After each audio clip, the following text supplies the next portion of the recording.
Ever wonder why some people feel constantly tired and look pale? Iron deficiency anemia could be the culprit. This is a prevalent type of anemia, a condition where the blood lacks enough healthy red blood cells. Now you might be wondering, why red blood cells? Well, these tiny soldiers are responsible for carrying oxygen to the body's tissues, a process that keeps us alive and kicking. When iron is deficient in the body, these red blood cells can't perform their duty effectively, leading to symptoms like fatigue and paleness. It's like trying to run a car with a half-filled tank. It'll move, but not as efficiently as it should. Iron deficiency anemia is not just a fancy term. It's a condition that affects a significant number of people worldwide. Now that we've established what iron deficiency anemia is, let's discover the deeper science behind it. To understand iron deficiency anemia, we need to get familiar with a term called total iron binding capacity, or TIBC. It's a crucial player in our body's iron management system. Imagine TIBC as a fleet of trucks. Each truck represents a protein known as transferrin, and the cargo it carries is iron.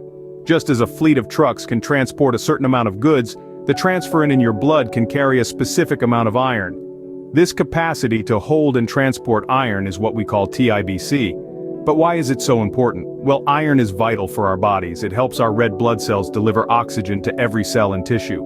However, too much or too little iron can spell trouble. That's where TIBC comes into play. By measuring TIBC, we can assess whether there's too much or too little iron in your blood. A high TIBC often indicates low iron levels, as there are more empty trucks or transferrin waiting to carry iron. Conversely, a low TIBC can imply high iron levels with fewer trucks available to carry additional iron. There has to be a balance. We want the amount of iron in our blood to be just right. Not too much, not too little. And TIBC helps us achieve this balance. With this understanding of TIBC, it becomes easier to grasp the concept of iron deficiency anemia. Another key player in understanding iron deficiency anemia is ferritin. This essential protein has a unique role in your body.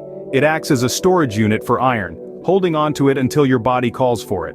Just imagine ferritin as a kind of safety deposit box, securely storing your body's iron treasure. But here's the interesting part. Ferritin isn't just a passive storage box, it's a dynamic player, ready to release its stored iron when your body springs into action to make more red blood cells.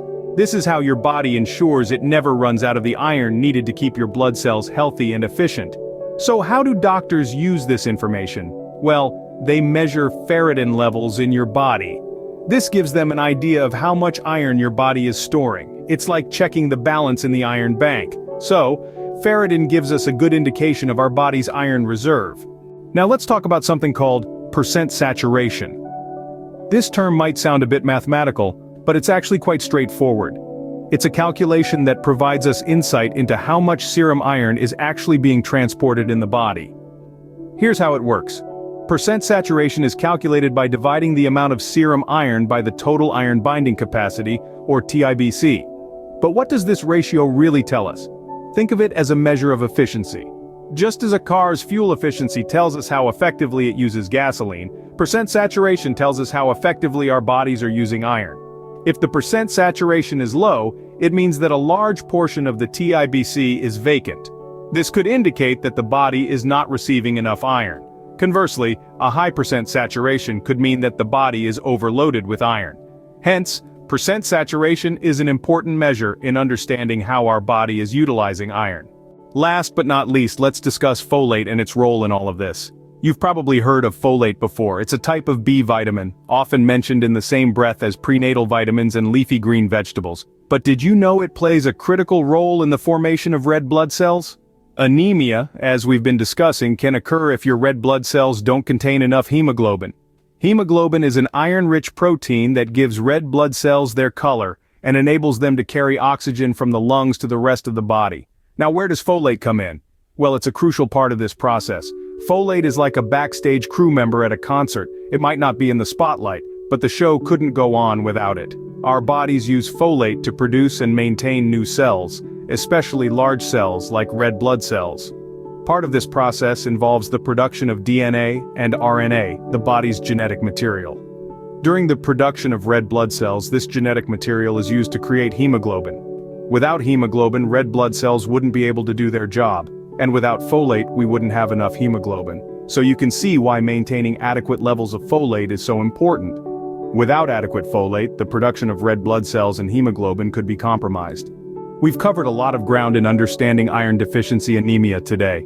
We began by exploring the basis of iron deficiency anemia, a common condition that can result from a variety of causes, including poor diet, malabsorption, or blood loss.